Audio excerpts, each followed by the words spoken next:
Michelle New. Michelle New is a wife, mother of two, accountant, and informed parent from Southern California. Michelle, there you go. I just want to make sure you're actually here.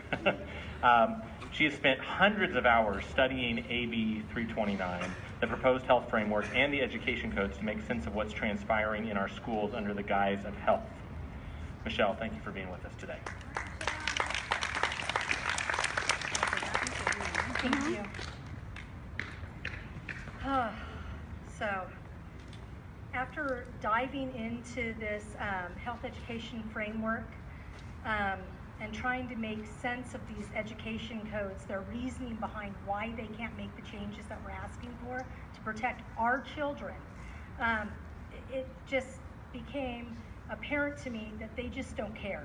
They just don't care. And they're taking these education codes and these laws and they're twisting them and misrepresenting them. So I just want to point out one thing that they're doing to our children, and they're starting this from traditional kindergarten and they're going all the way to 12th grade. So I'm going to read something for you. This is in chapter 3 under traditional kindergarten through 3rd grade, page 43 of our health education framework. And it says, gender socialization begins before children start school. So before traditional kindergarten. It says, while this understanding is limited, students can still begin to challenge their gender stereotypes. So they're asking the teachers to have the children challenge gender stereotypes at home, with their friends, wherever they can, challenge this.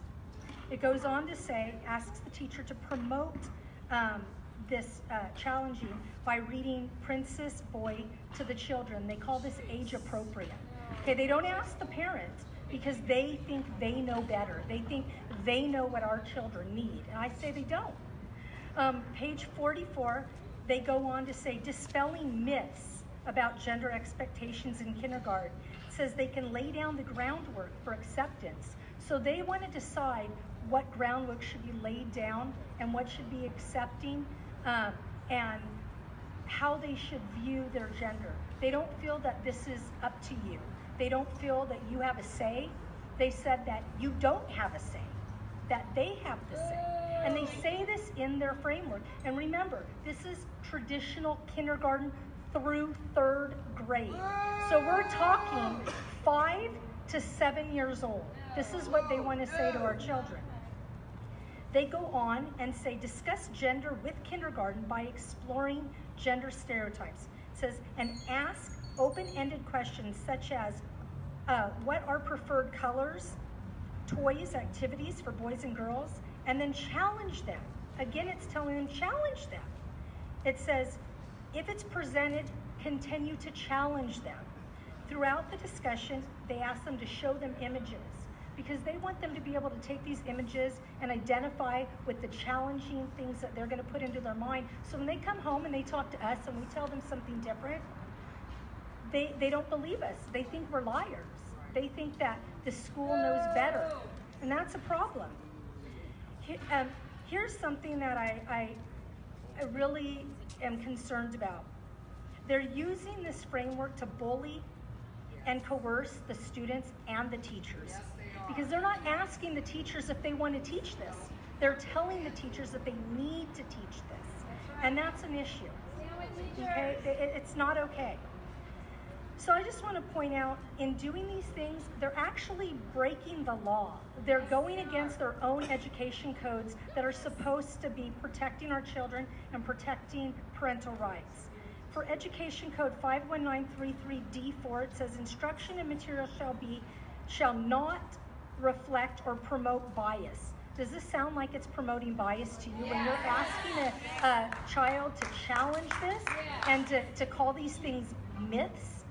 It goes on to say that under Education Code 51931A that things need to be age appropriate if taught in school. They're not age appropriate. No.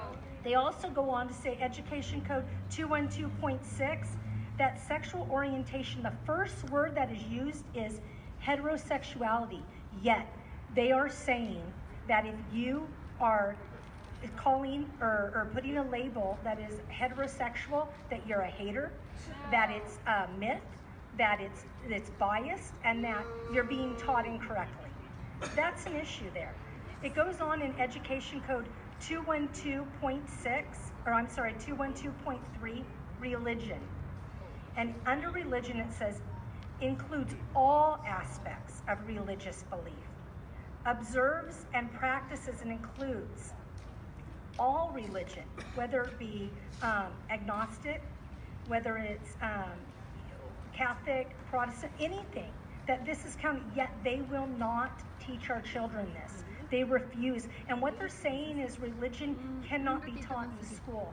And I'm telling you right now, they're twisting this law.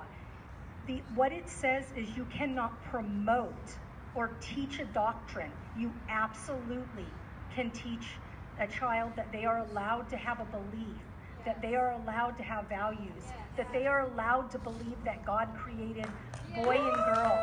They are allowed to say a boy has this part, a girl has that part. They're allowed to say that they don't believe in a gender spectrum that is just open-ended and continues on and on. So what I'm asking you guys, speak to your kids, please. Speak to them. Let them know that they are allowed to identify how they identify boy, boy, girl, girl. You know, we're not a giraffe. We're not any of these other things that they're saying that they can identify as. And they're not a hater for believing those things. Thank you.